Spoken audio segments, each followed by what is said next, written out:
Baik Mitra Lovers, Anda masih mendengarkan 104.9 Mitra FM Purwokerto, All Day All Hits. Nah, sekarang adalah hari Kamis ya Mitra Lovers, 5 Desember 2024. Dan sekarang waktunya Emily yang temani Anda, kita masuk di segmen Beranda Islami. Sebenarnya sudah agak lama saya tidak masuk di segmen yang satu ini, dan kali ini saya berkesempatan untuk bertemu lagi dengan Pak Fuad. Assalamualaikum Pak Fuad. Waalaikumsalam warahmatullahi wabarakatuh. Gimana kabarnya hari ini Pak? Alhamdulillah ketemu Emily lagi ini. Dan Terang. alhamdulillah terang. Saya happy banget pas lagi mau ke studio, ya ampun akhirnya gak kehujanan gitu ya.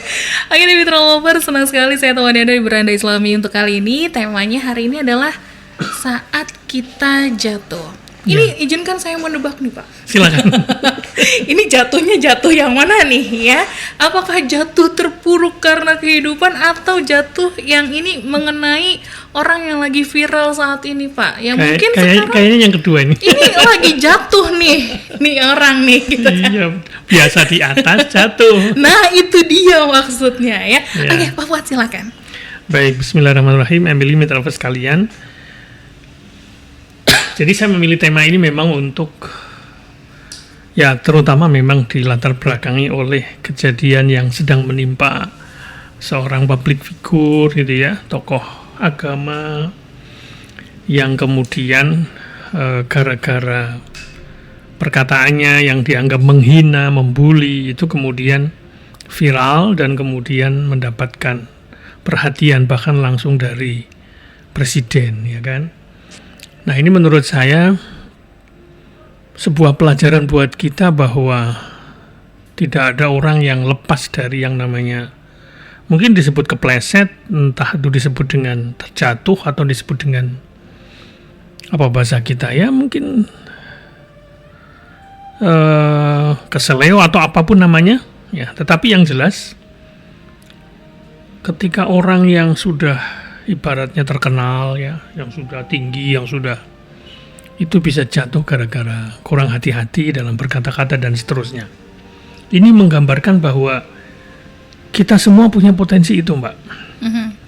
Cuma memang kalau mereka yang terkenal, apalagi mereka kemudian diidentikan dengan pendukung tertentu, ya itu akan bahasa kita itu akan dieksploitasi oleh ya netizen barangkali ya. Digoreng.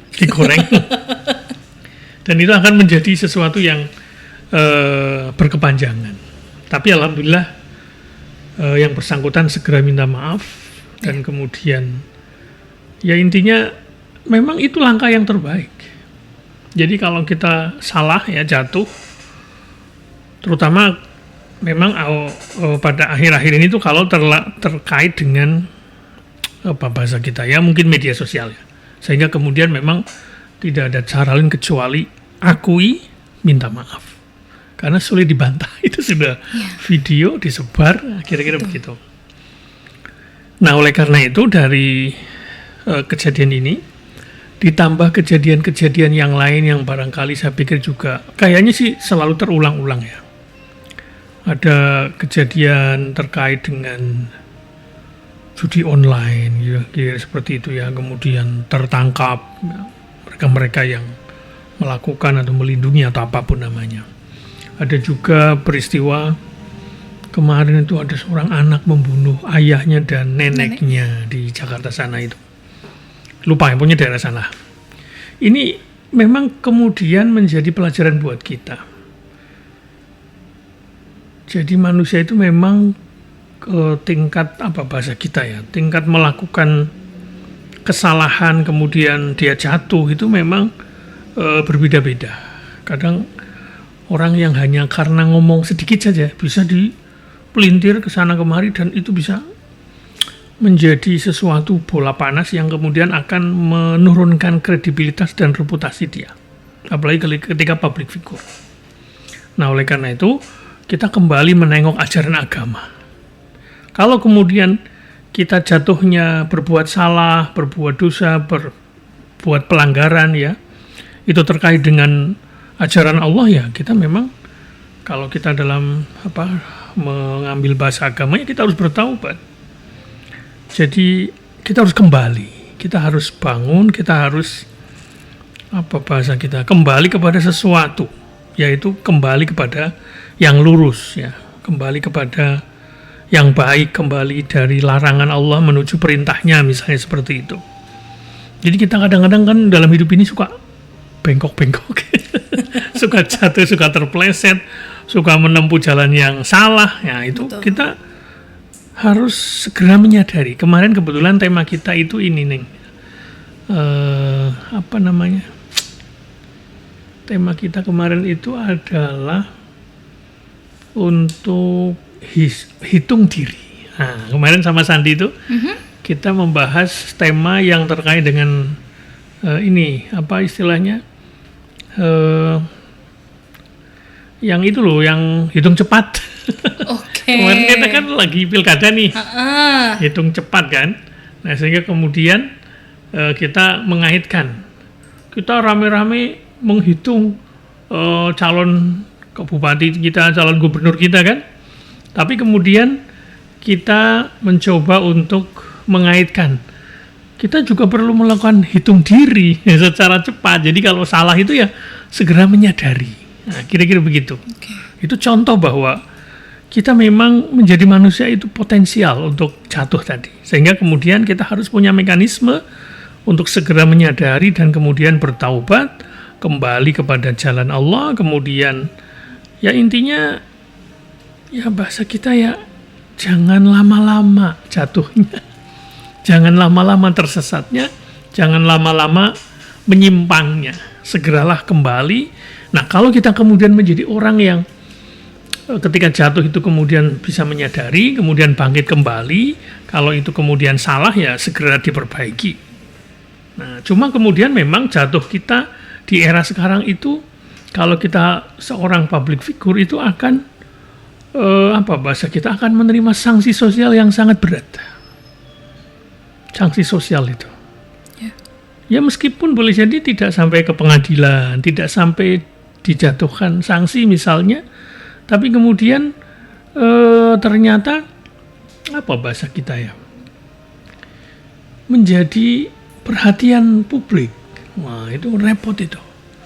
Nah kita bisa bayangkan, mungkin selama ini kita kan kayaknya ingin menjadi orang terkenal ya kan, populer, viral, tapi jangan disangka bahwa mereka ketika jatuh itu juga langsung viral. Dan itu lama biasanya Ya. untuk bisa kembali membangun citra yang baik. Jadi konsep agama itu kalau kita jatuh, bersalah, melanggar ya kita kemudian harus segera kembali kepada Allah, kemudian kembali ke agama, menjadi orang-orang yang kembali. Kalau itu jatuh ya berarti orang-orang yang bangkit kembali. Jangan lama-lama jatuhnya. Apalagi kalau jatuhnya ke dasar jurang. Wah, itu repot kembali gitu. Dan jangan lupa, Mbak, orang jatuh itu bisa gara-gara kerikil kecil. Betul. Nah, barangkali ya apa yang dialami oleh tokoh yang tadi kita ceritain itu, ya itu kerikil barangkali. Wong dia biasa bully-membuli dalam dakwahnya kan. Betul. Kadang-kadang suka kata-katanya kasar ya kan, memang sesuai dengan sasaran dakwahnya, bahasa-bahasa yang apa bahasa kita bully-membuli, bahkan ada itu seorang dai itu kalau memanggil jamaahnya itu garangan.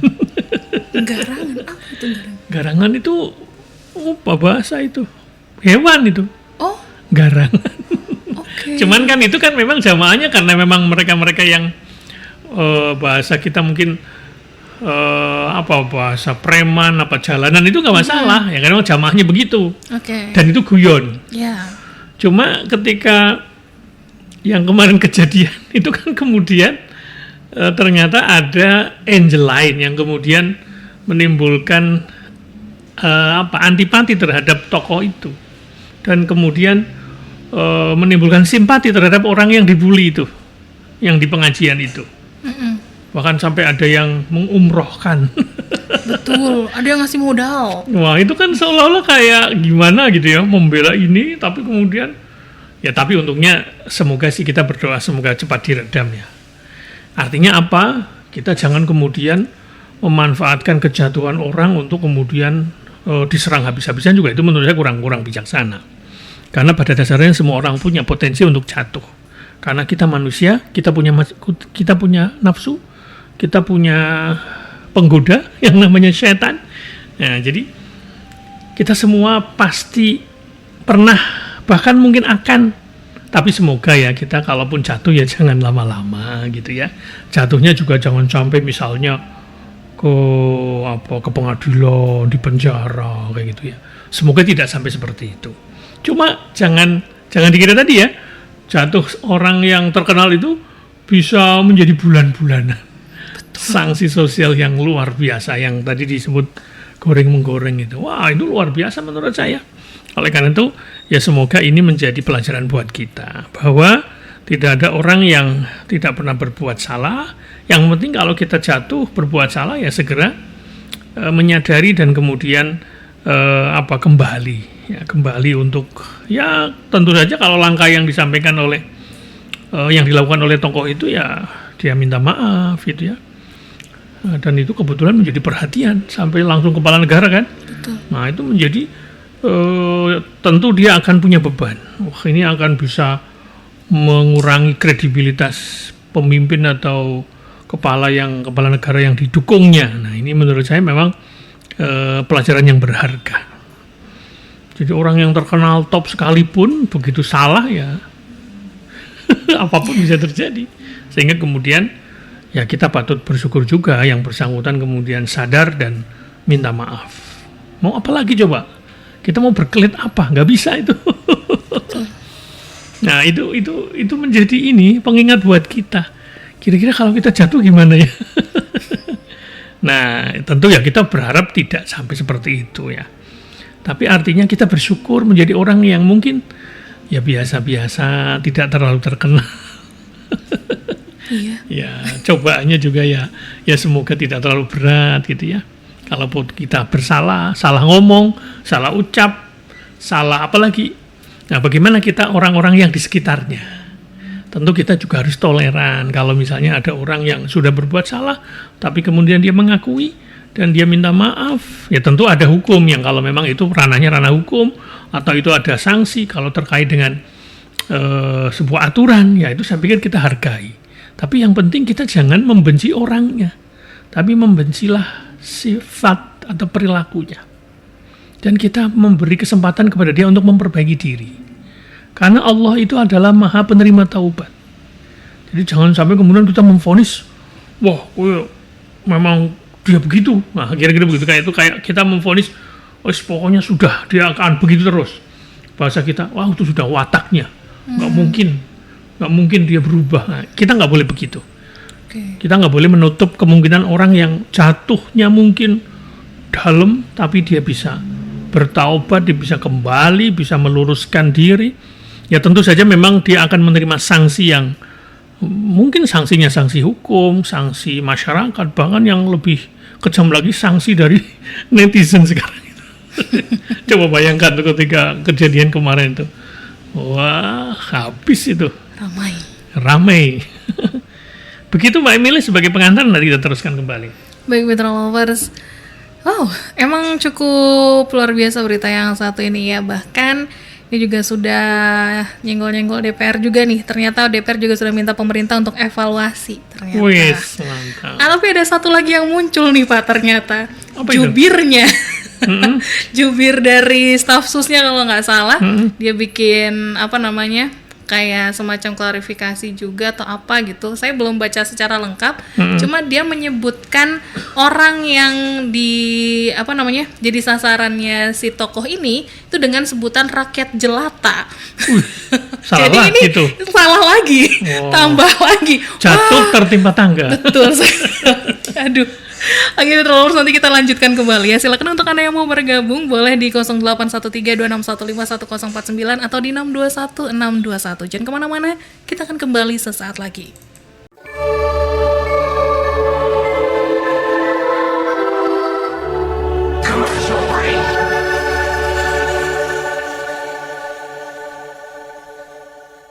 Baik Mitra Lovers, kita masih ada di Beranda Islami ya sampai nanti di jam 5:30 sore. Masih ada waktu untuk Anda yang mau bergabung, silakan di 26151049 atau di 621621. Masih dengan tema yang sama Mitra Lovers, saat kita jatuh.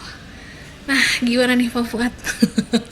Tadi berita kata radio itu juga ya kan? Betul. Polisi nembak polisi nembak anak SMK ya. Ya artinya begini, memang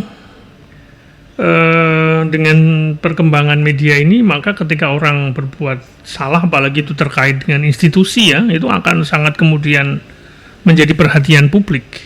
Nah, jadi kalau kita jatuh itu bagaimana?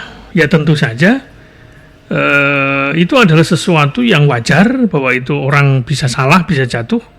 Maka yang terpenting itu adalah untuk segera tadi, ya segera, jangan lama-lama gitu maksudnya.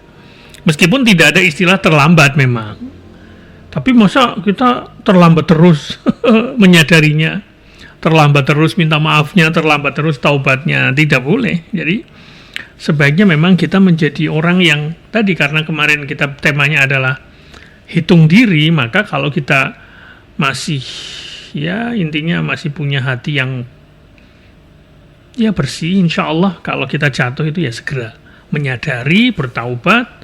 Apalagi kalau itu urusannya kepada Allah, itu lebih gampang Pak, taubatnya gampang.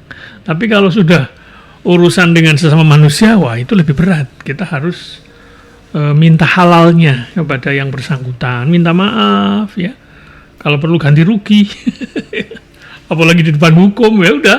Jadi polisi yang tadi itu ya taubatnya ya hadapi pengadilan, ya, dia siap menerima hukuman. Nah, tapi ya tentu saja dia harus menyesal dan kemudian apa intinya ya kembali ke jalan yang benar, kembali kepada Allah. Nah, untuk kemudian kita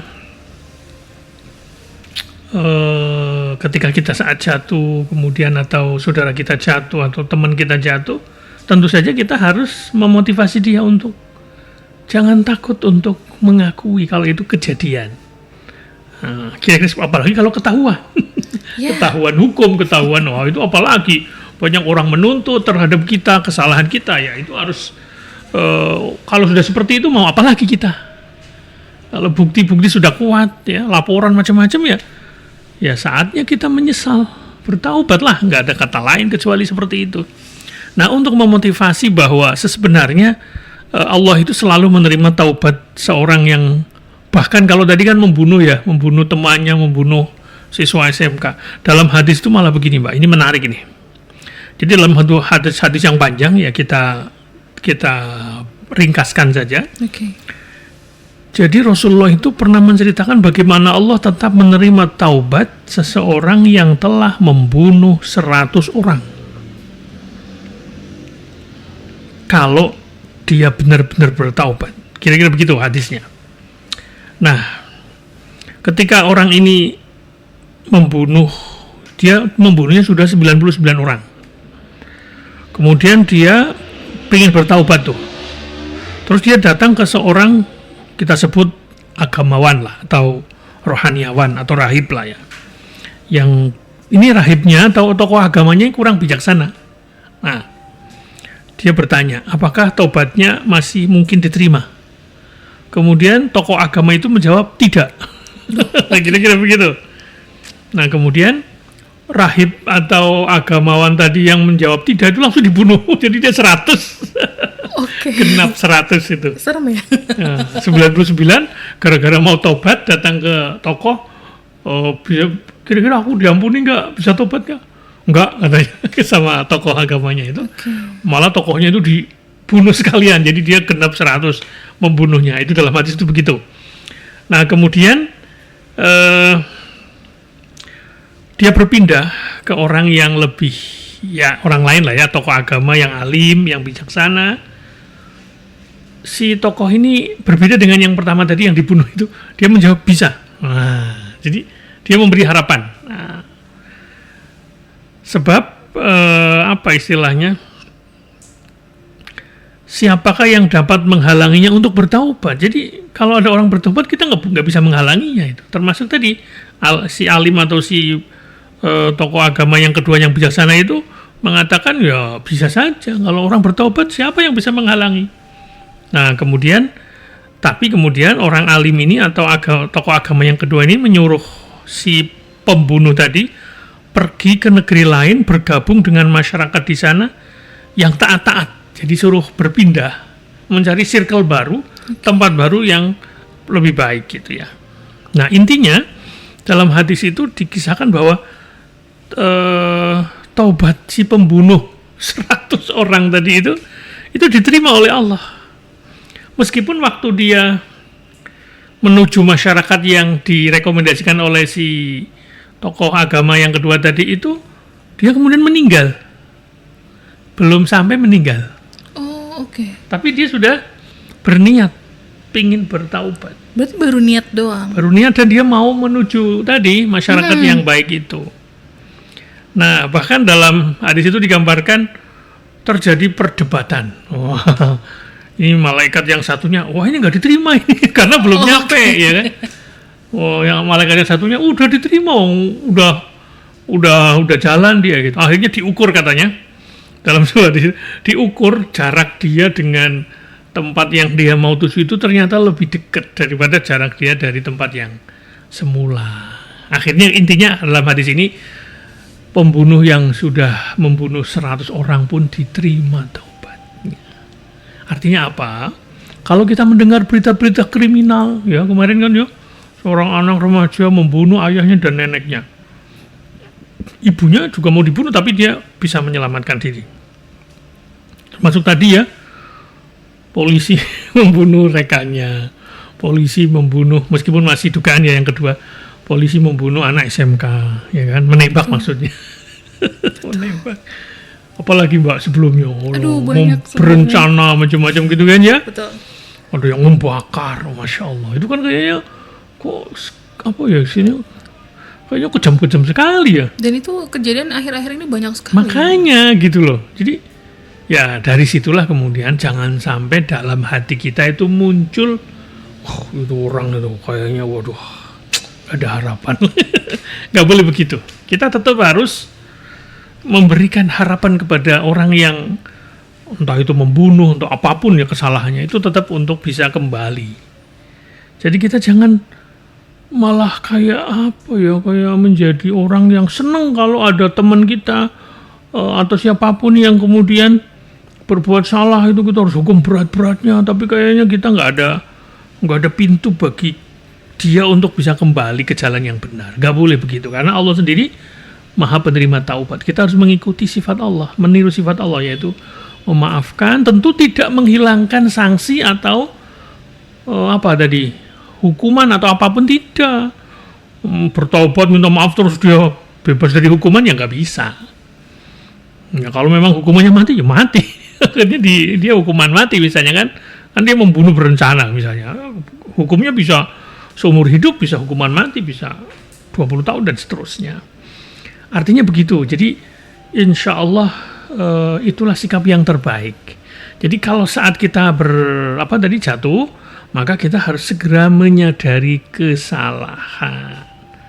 Baik misalnya kesalahan kepada sesama manusia, sebagaimana yang tadi di background tema kita itu, yang menimpa seorang tokoh ya gara-gara menggunakan kata-kata yang kasar, ya membuli, ya, itu kemudian menjadikan simpati dari masyarakat membela tukang es tadi yang dibully tadi itu. Nah, ya, alhamdulillah yang bersangkutan kemudian menyadari dan kemudian minta maaf. Jadi itulah jalan yang terbaik. Kita harus menyadari yang pertama. Yang kedua apa? Menyesali, Mbak. Okay. Bertobat mau berhenti kok nggak nyesel. Tadi menyadari kesalahan. Yang kemudian menyesali kesalahan. Jadi ya kalau misalnya dia tahu bersalah gitu ya, tapi dia nggak menyesal telah melakukan yang tadi, ya itu belum dikatakan bertaubat, Pak. Nah, menyesal itu penting, ya.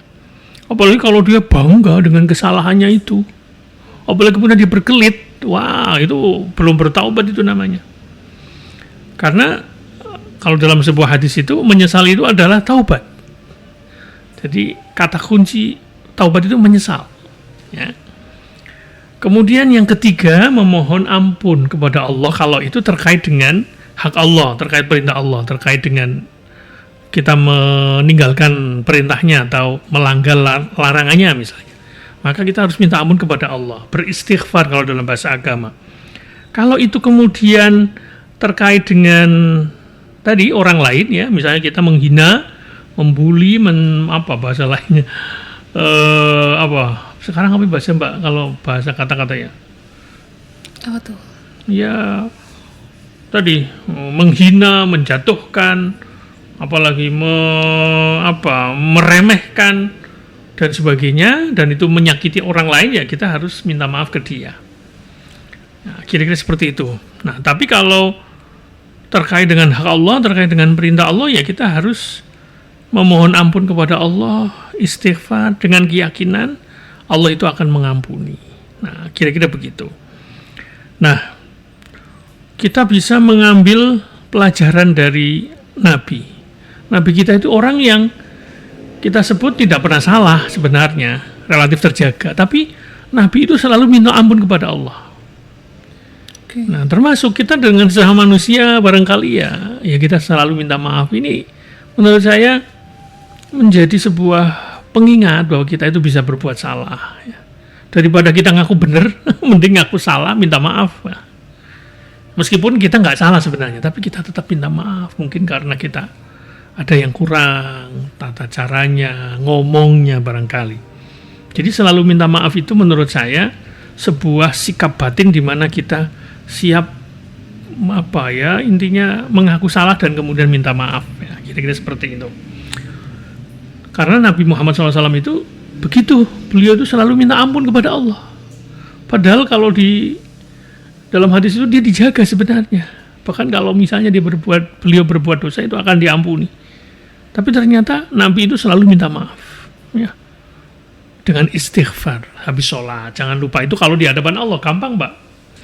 Yang berat itu di hadapan manusia. Kadang-kadang manusia itu susah memaafkan, berat itu. Maaf, enak saja minta maaf. Nah, gitu. Ya tentu kita nggak boleh begitu. Jadi kalau kita menjadi pihak yang menjadi orang yang disalahi artinya dia berbuat salah kepada kita, ya kita harus menjadi orang yang pemaaf dan siap menerima dia untuk memperbaiki kesalahannya. Nah, dia itu bisa teman kita, bisa anak kita, bisa pasangan hidup kita, bisa teman dan seterusnya, bisa bawahan kita. Nah, itu beri kesempatan dia untuk memperbaiki diri. Nah, begitu ya, setelah dia minta maaf, minta ampun, tentu kita beri kesempatan dia untuk memperbaiki diri. Kemudian ada juga istilah, kalau ini terkait dengan bagaimana sikap kita, kadang-kadang kita suka meremehkan ya. Iya. Dosa kecil ini, nggak boleh begitu. Nah, karena ada sebuah hadis yang menurut saya menarik diriwayatkan oleh Imam Tabrani, la kabirata ma'al istighfar wala soghirata ma'al israr. Artinya, tidak ada dosa yang besar dengan istighfar. Jadi dosa sebesar apapun, kalau kita istighfar itu insya Allah akan dihapus. Sebaliknya, dan tidak ada dosa yang kecil kalau diulang-ulang. Nah, kesalahannya kecil, tapi diulang-ulang, ya itu tidak kecil lagi. Ya, kira-kira seperti itu. Tetapi tentu saja orang itu kan kadang-kadang bisa khilaf, ya kan? Jadi bukan berarti kalau kita salah itu kemudian tidak bisa mengulang, dalam pengertian tidak mungkin terulang. Ya mungkin, kita namanya manusia masih hidup, ya bisa sangat mungkin kan mengulangi kesalahan yang sama. Yang penting setelah itu kita menyesal lagi, minta maaf lagi. Kalau itu terkait dengan orang lain atau kepada Allah, ya kita istighfar lagi. Kira-kira begitu. Tapi yang penting jangan sengaja diulang-ulang terus. Nah, tiap hari, kalau tiap hari itu bukan taubat itu sengaja namanya. Nah, kira-kira begitu. Kemudian yang berikutnya, berjanji tidak akan mengulangi. Nah, ini yang lebih penting ini. Jadi kalau kita misalnya berbuat salah, ya kita harus komitmen dalam diri kita, ya saya tidak akan mengulangi lagi, kira-kira begitu, ya kan? Biasanya diwujudkan dalam bentuk kayak pernyataan, ya, tulis tangan, tanda tangan, kira-kira begitu. Nah, tentu saja janji atau komitmen ini harus keluar dari hati nurani, tidak hanya di mulut, betul-betul jujur, ya. Jangan sampai dalam hati itu masih ada mesin niat untuk kembali mengerjakan itu gitu ya, sewaktu-waktu. Nah, itu yang disebut dengan tobat sambal. Oke. Jadi kalau kita bersalah jangan kemudian tadi kayak jadi modus kemudian kita mengulang lagi. Ya, sambal itu kan ketika pedes, aduh kamu besok nggak akan makan lagi. Begitu lihat sambal lagi, makan lagi. Itu namanya tobat sambal namanya. Oke. Nah, jadi seperti itu. Nah, artinya itu menjadi pengingat buat kita. Kalau kita berbuat salah ya hadirkan dalam hati untuk tidak mengulangi. Ketika jatuh juga begitu. Jatuh dalam pengertian salah ya. Kemudian yang berikutnya, ini yang penting juga Mbak. Kalau kita berbuat salah ya kemudian jatuh, maka kita harus menutup kesalahan kita dengan amal soleh. Kalau kita salah, jatuh itu kan kejelekan. Nah, kita harus mengiringi, membuktikan bahwa kita itu sudah benar-benar bertaubat itu dengan kebaikan. Nah, mari kita baca ini motivasi dari Al-Quran nih ya. Allah berfirman, A'udzubillahi minasyaitonirrajim. Wa inni laghaffarul liman taba wa amana wa amila shalihan tsumma ihtada. Ini dalil bahwa setelah orang bertobat itu enggak cukup, dia harus mengiringinya, mengikuti dengan perbuatan yang baik. Artinya, dan sesungguhnya aku maha pengampun bagi orang yang bertobat, beriman dan beramal soleh, kemudian dia tetap di jalan yang benar. Itu cara bertobat itu begitu. Ya. Nah, kemudian betapa kita memang perlu menutup kejelekan yang sudah kita lakukan dengan kebaikan itu juga berlandaskan dalam sebuah hadis. Ya, mungkin hadis ini sering populer kita dengar, kita baca. Jadi kebaikan yang dilakukan setelah bertobat itu akan menghapus keburukan di masa yang lalu. Hadisnya begini, ittaqillaha haitsu ma kunta wa atbi'is sayyi'atal hasanata tamhuha wa khaliqin nasa bi khuluqin hasanin.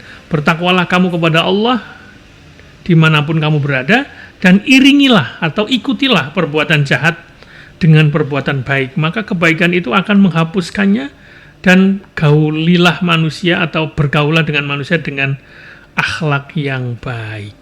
Begitu Mbak. Jadi apalagi di era media sosial nih ya, kan kadang-kadang kalau kita berbuat salah tuh, apalagi public figure seperti yang belakangan tuh, yang inisial GM ini, itu kan luar biasa itu, sebar itu, dan nggak bisa dihapus itu. Di-download, sebarkan lagi. Wah, itu luar biasa itu kan. Nah, itu kan sudah terjadi nih. Bagaimana caranya? Nah, setelah tadi menyadari, menyesal, kemudian meminta ampun atau mohon maaf kalau itu terkait dengan manusia, berjanji tidak mengulangi, dan jangan lupa, tidak cukup itu.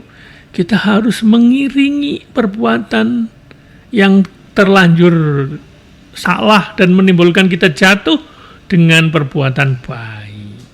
Nggak cukup minta maaf doang. Kita harus menutupinya. Menutup itu sih bukan untuk pencitraan, bukan.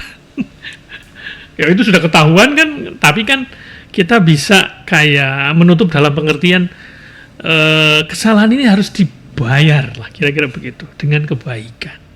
Insya Allah kebaikan-kebaikan itu, apalagi kalau kebaikan lebih banyak, itu akan tadi ya menebus, menutup kesalahan yang membuat kita jatuh tadi. Caranya begitu. Kalau itu misalnya kepada orang tertentu ya kita minta maaf ya, kemudian kita dengan yang bersangkutan itu jadi lebih baik.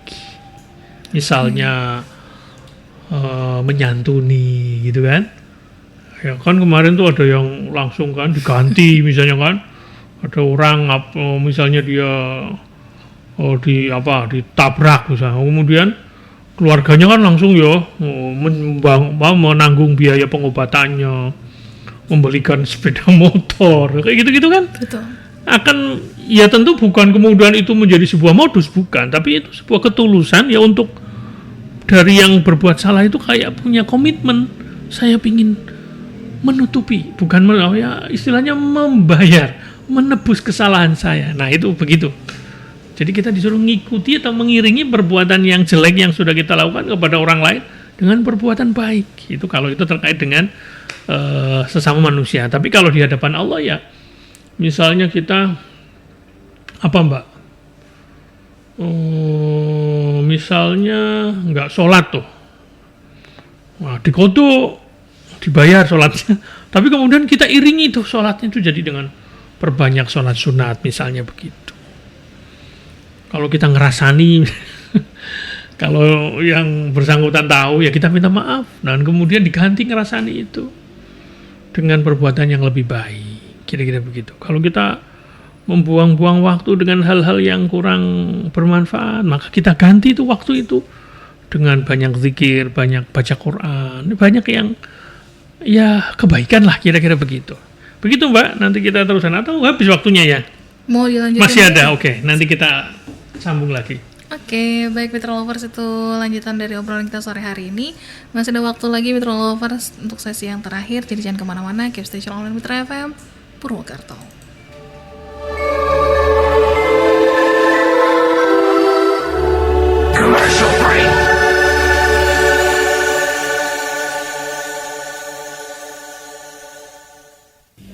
Oke Mitra Lovers, kita masuk di sesi yang terakhir. Jadi silakan Pak Fuad untuk closing statement ya, boleh?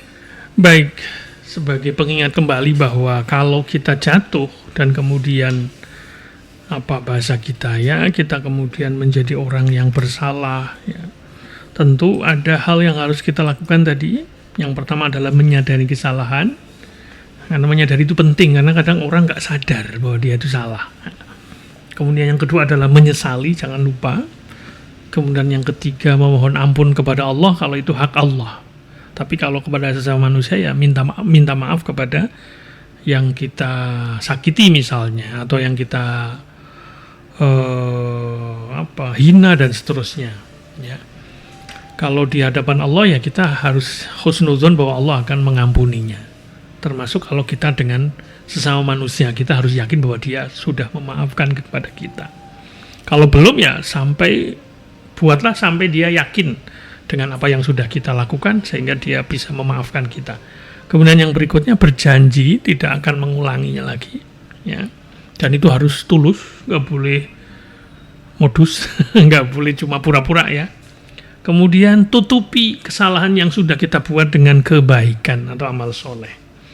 Nah, untuk dari akhir pembicaraan kita sore ini, saya ingin mengutip sebuah hadis bahwa perumpamaan orang yang mengerjakan perbuatan buruk ya, ketika dia terjatuh, tapi kemudian dia mengerjakan perbuatan baik, itu adalah seperti seseorang yang terbelenggu oleh rantai-rantai, lalu dia melakukan kebaikan kan, maka terlepas satu ikatannya.